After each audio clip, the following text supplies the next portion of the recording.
Yes, so my people, I greet the house, so I greet everybody. Ah, Ogie Miami, Ogie Miami. You see this Monday Okpenhbolo of a man. Because since when Monday Okpenhbolo, when they enter power for Edo State, the disgrace when be say e dey disgrace himself, not be say we the Edos. Because the thing not be small thing. We all know as the game dey play since then dey come, because there is no week, there is no day you no go hear say Edo name dey always dey trend in the internet space. Right from the time of campaign up to this extent, so the name never stop to dey trend. E never not get the time when the name stop to dey trend, and e still dey continue dey go because we never even see the worst, because they say the worst is yet to come. According to wetin dem dey talk, all those people wey be say dem dey prophesy, they say the worst is yet to come. That is for Monday Okpenhbolo. For this video today now, we wan lis ten to this our brother, this the former commissioner under Godwin Obaseki, and of which all of us we know, and which is a PDP member, our brother Ifaloye. We wan lis ten to am, Mr. Ogbede Ifaloye, because he now dey demand accountability for Monday Okpenhbolo, because we all know say of recent Monday Okpenhbolo e travel go Glasgow for UK. Dey go talk say they wan bring investment come Edo State. Meanwhile, all those investment, all of them na scam, because na wetin dem wan take scam Edo people.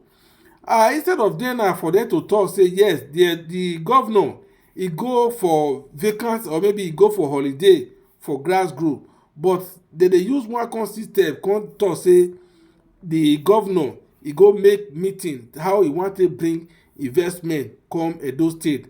But where make I not waste too much of your time, I go put the video for here now, when our brother Mr. Ogbede Ifaloye, when he take question Monday Okpenhbolo, he call am to order for all wetin he talk, say all the wetin Monday Okpenhbolo talk, all of them na scam. Make I put the video for here now, make all of us, make we watch am, make we hear from the horse's mouth as he talk about Monday Okpenhbolo, because this government of Monday Okpenhbolo of Edo State, na only God na him go save us for this APC hand, because we all know say all the APC right from A to Z how they be. Because if they tell you say good morning, it better for you now to open the door, make you look outside if really say na money. Well, make I put the video for here now, make all of us make we watch the video. Thank you all for watching. Please, if today is your first time of coming across our video, do us a favor by liking our page, follow, and also help us to subscribe. Bye bye for now. In Edo State, Ogbede Ifaloye Isibo, who is also the former Edo State Commissioner for Digital Economy, Science and Technology. Thank you very much indeed for joining us. Thank you for having me, Charles. It's always a pleasure to be here. Yeah, nice to see you again. Thank you. First of all, what's your reaction to this story? You're clearly not convinced that a $250 million investment deal was signed by Governor Okpenhbolo. Well, thank you again, Charles. First of all, let me apologize to Nigerians and also to the Edo people for the barrage of embarrassments that they've had to suffer in the hands of the Edo State government as presently constituted. It's been back-to-back, embarrassment and ridicule of the people. And I need to let Nigerians know. Well, that's a general statement, because you haven't made any particular statement. Well, yes, that's the general opinion of a majority of the Edo people. And we want Nigerians to know that Edo people really did not have a hand in this. Normally they say a government is a reflection of the people. This is not a reflection of the Edo people. The Edo people are smart, exposed, and intelligent people. And many people would agree with me, like the majority of Edo people think, that the Edo State government as presently constituted today is not a reflection of the votes, the wishes, or aspirations of the people. And that is why we are seeing this continued ridicule and mockery of the Edo people, and we think enough is enough. Now to your question. There was really no $250 million investment deal. the governor and his aides actually went to Scotland for a vacation. And just in an attempt to impress the Edo people, they came up with that idea of, let's make up something that looks like we went to actually work. I can tell you, matter of factly, that the government may not even have been aware of such a deal. Upon getting to Nigeria and getting to see how the Edo people had criticized his frivolous trips, then 2 or 3 days later, they came up with such an investment deal. And trust the Edo people, trust the smart people. They went to investigate. They realized that there was really no such deal. How do you mean they went? Who went to investigate? I mean, Edo people generally. Yeah, but did the PDP investigate? Oh, yes, we did. And we had independent Edo people go ahead to do their own investigations. I mean, it doesn't cost nothing to check how long a website has been created. Yeah, but if somebody says they checked, yes, and comes up with their own assessment based on whatever colorations they have, you're the constituted opposition. Yes. Did you check? Absolutely we did. Right. Okay. As a political party we did, and as individuals we did. Right. We called the number on the website of the so-called organization, and one lady from Ibadan or somewhere in the southwest was speaking to us. Is that an organization who has a capacity to give $250 million in investment? What were the terms and conditions? And it would amaze you that it's been several days after, not a comment has been made by the governor or his aides. Are they afraid to confront the Edo people? Are they afraid to tell us the truth? Because we can clearly see that this was just a fallacy, this was just a fraud. And I understand that he wants to make the people feel that he has the capacity to lead. I understand he wants to try to impress the people and impress the president, because the moment you give my governor the microphone, the next 2 minutes, he's talking about 2.5 million votes for Mr. President. And that is laughable, and that even annoys the people, because Edo State does not have 2.5 million registered voters with the PVC. So where does he get these figures from? And many people, even in government, are suggesting that there may be some external spiritual influence on Mr. Governor. And why do they say that? No. That is what we hear from even some of those in government circles. And they have reasons to say that. Edo State has 18 local government councils. In the last several months, the governor has sent over almost 40 names as commissioner nominees to the House of Assembly. Edo State will end up having the largest exco in Nigeria, in a state of just 18 local government councils. Let me just focus. I mean, we'll come to some of these other things, Yes. but let me just focus on that $250 million investment deal, which you say doesn't exist and has alarm bells ringing for the people of Edo State. The government may not have officially responded to you, but I mean, individually, they have said, I mean, journalists have made contact with them, including those from Arise, that your position is driven by politics, not facts.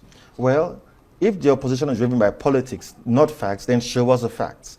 Show the people the facts. Where was this deal really signed? What were the terms and conditions of this deal? Normally, when a subnational is signing a deal with an international partner or another nation, there are terms and conditions. Okay, as a state, this is what our involvement is going to be. We're going to bring 10%, Yeah, but we're going to give them land. The thing has been reported on sort of the Ministry of Information website and all the rest of it, which suggests that the national government has seen whatever it documents. You may not have seen it, but the national government has seen But it shouldn't and, it be and a has put his imprimatur on it. Well, it is. I mean, you're saying it should be public. They have announced it. I mean, well, we see, Governor Okpenhbolo supposedly should lead the Edo people.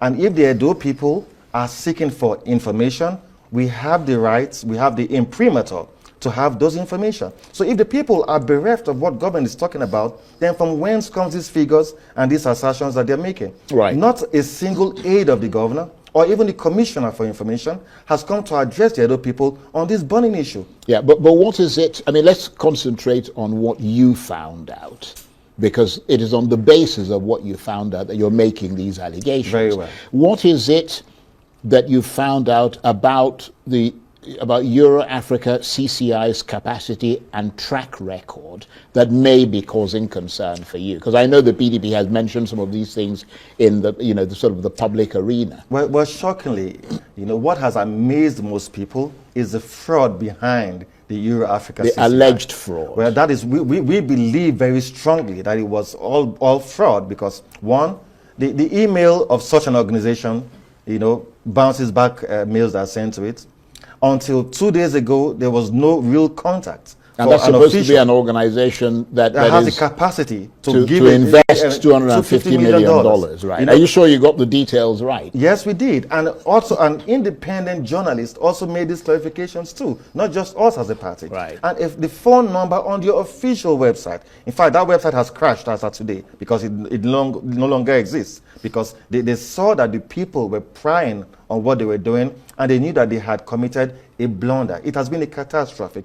Edo has become the laughingstock of the nation. We used to be the cynosure of all eyes. We had a government before now that we had quintessential scholars in government, but today we have more or less jokers who cannot even articulate programs or policies of the government. Right. Well, let me just say that in keeping with the best principles of journalism, the government of Edo State have an absolute right of reply to these allegations that have been made by the Edo State PDP. So you have a right to come on this program and respond to the things that you're hearing at the moment. Please continue. Charles, I can bet that nobody in Edo State will have the temerity to come on this show to give any assertions or clarity to this 250 million day, because it does not exist. Then we saw a couple days later, some gentleman from somewhere made a video of himself, did some graphics with the pictures or videos that the governor had in Scotland, and he made a merchandise of the Edo people, made mockery of our senses. I mean, it is really sad and annoying that we've gotten to this level. We have become a global shame. People see me at the airport now, and they offer their condolences as though somebody has died just because they know I'm from Edo State. My fellow commissioners, my former colleagues, they send me messages, and they say, our thoughts and prayers are with you. Imagine what Edo State has become. And I find it really sad. And I would think that His Excellency the Governor, I have enormous respect for the office of the Governor, but I think he would have to rejig his communication team. He would have to rejig his strategy to communicate with the Edo people. So that he's you have supposed to respect for the office of the governor, Absolutely. but not the particular governor because himself. the man who is governor today, His Excellency Senator Mondo Okpenhbolo, did not get the imprimatur of the Edo people at the elections. Right. But I mean, the majority of Edo people think, and that's why they are very upset with the federal government, that the federal government imposed an individual to govern them, and that was not a reflection of their votes. And that is why the APC would certainly not get votes at the next general elections. Right. Well, I mean, he may not be, because I mean, you've made these suggestions in the past, the most charismatic or engaging personality, but that doesn't mean he's making up stories, does it? It is clear that he's making up stories. If they were not stories, you would have expected that a government would have been able to have engaged with your opposition. If we have said you have lied, then show us some facts, show us some evidence. Yeah, but they could say the same thing about you. They could say that if you are suggesting that with this particular deal, they are out of bounds and beyond the pale, the burden is upon you to prove that they've done something wrong. That is exactly what we try to do. And they say, prove it. Prove that. I mean, you're doubting them. Where is the evidence that you have that is doubting? Well, Charles, it's easy. The only way we could prove is to interrogate the source where the $250 million allegedly was to come from. And we did. And it's a website that has a phone number of some stranger somewhere, a website whose email does not work, a website that was formed just about 6 months ago cannot for the life of me have the capacity to loan or to invest $250 million in any subnational. So it was commonsensical for anybody to investigate that. And we were thinking that instead of making such a mess of the whole story, they could have told us that, well, the governor went for a vacation, he was away for 2 weeks, and he's back to the state. That would have made more sense to the people. That would have given the people some respect, but not to lie to them as though they don't matter. And it's clear that we don't matter to the Edo State governor, because the moment he's given the microphone, he's talking about 2.5 million votes for President Bola Ahmed Tinubu, who majority of the Edo people think has the federal government has been a catastrophe. That's what we think. And I want to let the president know. One, Edo State does not have 2.5 million votes for you. We do not even have 2.5 million registered voters with PVCs. That's number one. When the governor comes to tell you those lies, let him know that you have been better informed. Number two, Governor Monday Okpenhbolo would have to de-escalate and reduce rising ethnic tensions in the state. It has never been this bad. We have unprecedented ethnocentric chauvinism in Edo State today, and people are getting even more divided. The anger is palpable, and we think that as the leader of the state, unfortunately so, he has a duty to calm frayed nerves and to do right by the Edo people. And number three, the president will have to call his daughter to order. Quite sadly, she made a desecration of the land yesterday. She made ridicule of our culture and made mockery of our tradition by coming to coronate a market leader in Edo State. We have never had an Iyaloja in Edo State. It's alien to the people, it's alien to the culture. Even when the Oba of Benin had admonished against it, they went ahead to do a coronation. We can't have two kings or two people with crowns in one kingdom. And we must call that to order because there will be political consequences. Right. Well, there's a lot that you're getting into there. Let me just return to the point of this discussion initially, which is that $250 million apparent deal that the governor signed. What are you going to do about all this if they don't respond to you, beyond sort of trying to make these allegations on television? How will you progress things from here? A government is selected or elected to appropriate the resources of the people to their benefits. And a government is expected to be transparent and accountable to the people who truly own the power. The Edo people in a democracy ordinarily own the power, but as it were, like I said earlier, the government of today doesn't have the imprimatur of the people. So it is going to be normal with them not to respond to the criticism. It's going to be normal with them. It's an APC style. They are proud of what they should be ashamed of. A government should be ashamed of this. And a government that is responsible should be able to even create a story around it, just to make the people believe that we did the right thing. But there's nothing. They are bereft of any explanations. Our governor has 5 media aides. So you mean 5 people, 5 adults, and the Commissioner for Information could not think of a solution, could not think of a way to bail the governor out of this quagmire? It's a shame, and the Edo people are deeply embarrassed. What about you and your sort of political party? Because, I mean, you sat here a number of times when you were challenging the election results. You went to court and all the rest of it, and you lost.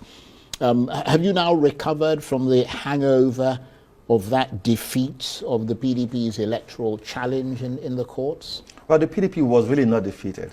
The Edo people on September 21st last year came out massively and voted for the PDP. No, I'm talking about the verdict that was delivered. Oh, yes, I'm just trying to give you a background that the PDP was not defeated, although we had to succumb to the rule of law that eventually gave authority to Mr. Monday Okpenhbolo of the APC. So how have you been reacting to that giving of authority? Well, as politicians, you enjoy government and you endure opposition. And that's what we're doing now. But we're refiring, we're regrouping, we're putting in new energy into our party. We're re-engineering the fabrics of opposition politics in Edo State. And we're hoping, too, that at the federal level, that the PDP at the national level will borrow from what we're doing in Edo State to hold government to account, to speak up and speak out on behalf of the Edo people. That is what politics should be because about. on the national level, I mean, your party is still in the rut, isn't it? Shamefully so. And we are hoping that there's a change because Nigerians are losing hope with our style of politics.